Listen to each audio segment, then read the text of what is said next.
players. Players, yeah. Morning. Morning. Morning.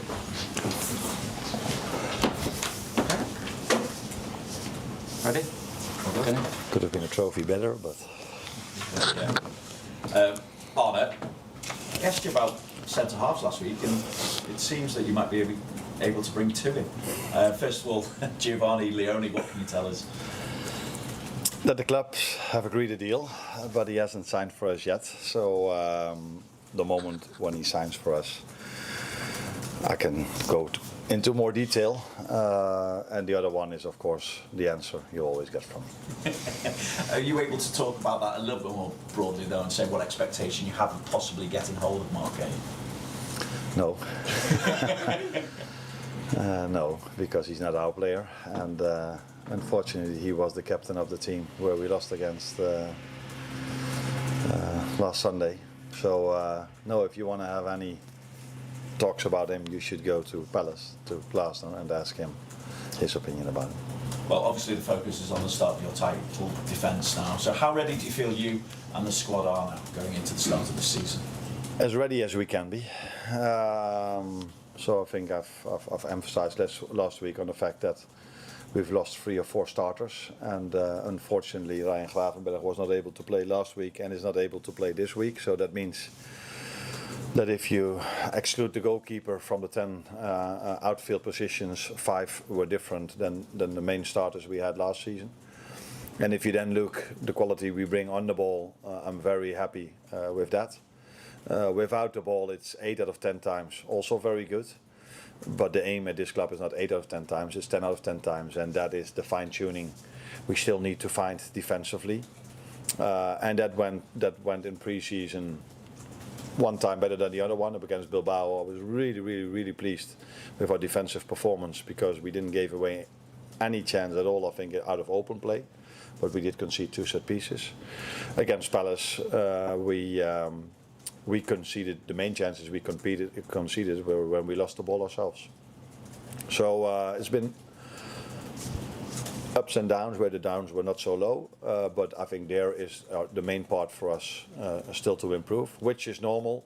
I think for everyone in pre-season it's normal that there's still room for improvement, let alone if we not only lost 3 or 4 starters, I think we've lost 5 to 6 players that played quite a lot of minutes for us last season, and we brought in 4 new ones. So then it's normal to that there's a little bit of adaptations, but we are definitely ready for the league to start. Taking all that into account, given what you achieved last season and how difficult it is to go back to back with Premier League titles, what are your expectations for the season?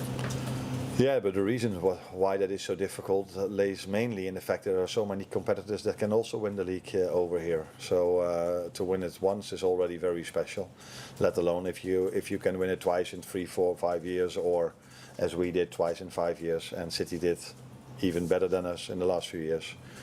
So that's unbelievable if you're able to do this in this league, and probably this year it's going to be harder than every year before, because every team brings in new players, but our main competitors definitely did as well. Arne, in that regard, obviously this time last year you had a huge challenge ahead of you with coming to a new league, starting at a new club, replacing Jurgen Klopp, everything that went with it. Is this season in your mind, even personally for you, an even bigger challenge than this time last year?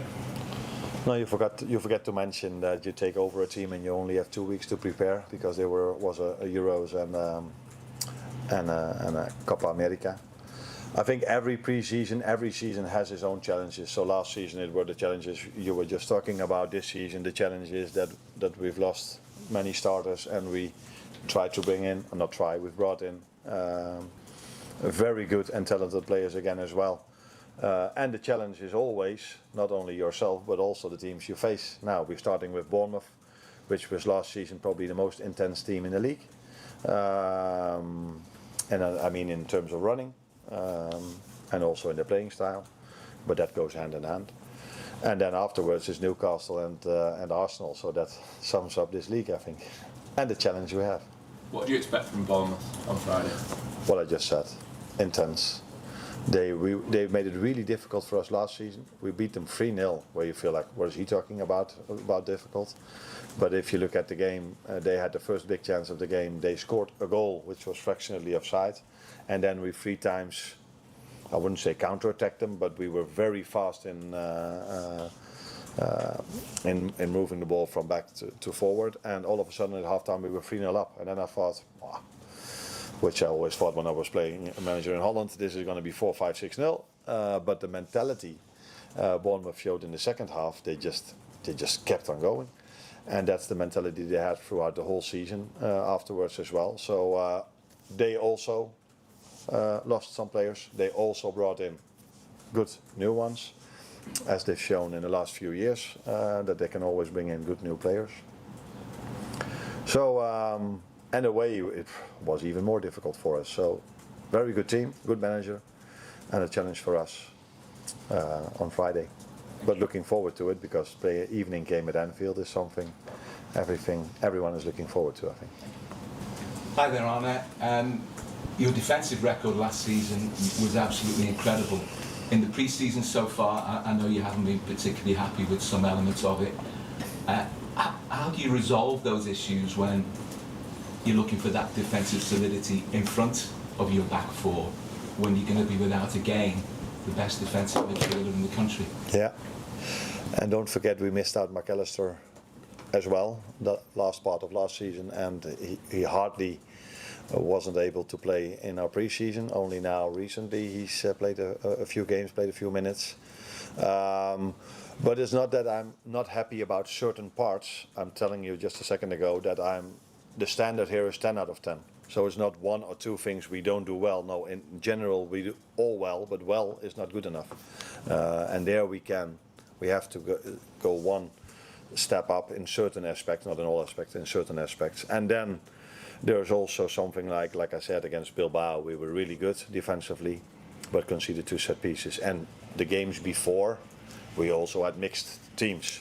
So then you can also accept a little bit better that maybe timings between players were not as good as when you play the starters that has played so many times together. So there are reasons for it, like I just said, mixed teams, new players coming in, Virgil being sick against Bilbao, Alisson not being there, Maka being injured, Ryan not able to play, and new players brought in.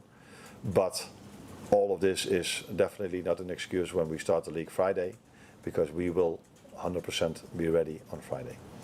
Integrating new players into the Liverpool way of doing things is all part and parcel of pre-season and early season as well. And a lot to like about Jeremy Frimpong, what we've seen of him so far. Played really well at Wembley in parts, but he's a different type of fullback to Trent Alexander-Arnold, who was a complete one-off, and a different type of fullback to Conor Bradley. And do you have to sort of try and make sure that somebody as adventurous as Frimpong is with his dribbling, that he doesn't impinge on Mo Salah's sort of ability to get into those key areas and kind of new to his effectiveness? In my opinion, Jeremy and Conor Bradley are similar types, by the way, although Jeremy is maybe better in the 1v1s than Conor is. But I think Jeremy and Conor can both attribute to Mo's outputs, because if you play against these two, you know you have to be aware of these two as well. So it normally gives Mo even more space to get the 1v1s, because if we isolate Jeremy in a 1v1, it's difficult for the other team, and if we isolate Mo in a 1v1, it's difficult for the other team as well. So where maybe last season they could give a little bit of more help because Trent was a little bit more behind the ball, which was also dangerous because when Mo brought it back, Trent could deliver one of his famous crosses. So it's different types, but I think both types, and Trent proved it together with Mo. Trent brought the best out of Mo, and I think that that's the same thing is going to happen with Conor and Jeremy, with Mo, in that regard. Thank you. Sven Töllner, Sky Germany. Hi Arne. Talking about Florian, still a young guy, first time away from home, one of the biggest clubs. in the world, that enormous transfer fee on his back. How's he handling all that on and off the pitch? Yeah, he might be young, but he already won a lot. So I don't think factually we can see him as a young player, but in terms of his experience that he's already having, I don't see him as a young player. He won the league in Germany, won the cup, played for his country numerous times.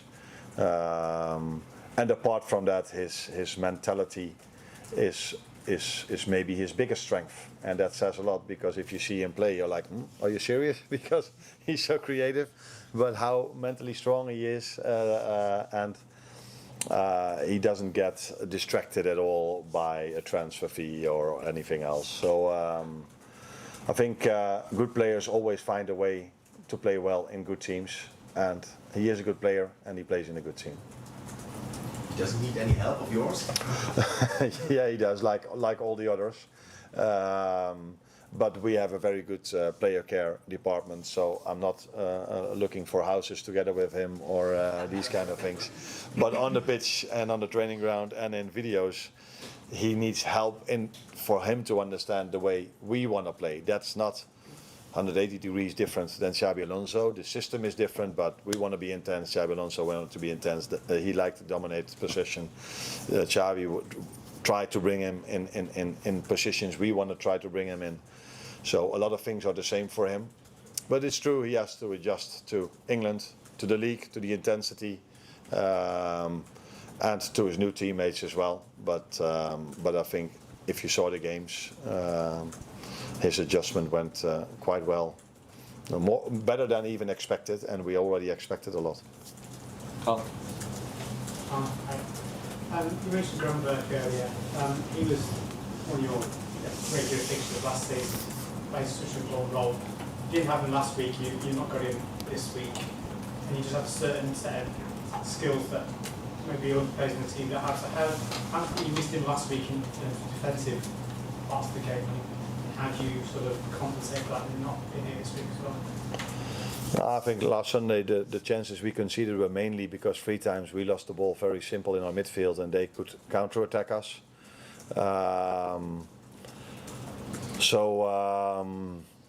Yeah, you could say Ryan is always taking really good care of the ball over there, but players, Ryan or anyone else in our team, can lose the ball. So in that sense, I'm not sure how much we missed him last Sunday, but it's clear that Ryan has had a big impact on us last season. And it's quite, now it's not funny, but I can find another word that probably everybody's forgotten how he got his suspension. He got 2 yellow cards, the first one for a dive. Now there's one team in the league that is, in my opinion, by far the most honest team when they play. I sometimes blame them that they never try to make from a foul a little bit more. Like Cody in the 2-2 we conceded against Palace. He got a push in his back, but he was far too clean.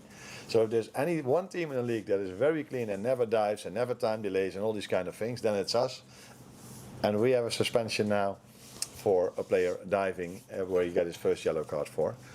But yeah, I've said many times that probably the midfield might even be our strongest line when it comes to the bodies we have. Unfortunately, Maka had a bit of a different pre-season than we would like him to have, but he's back fit now. So I still have a choice to make in midfield, even if Ryan is not there.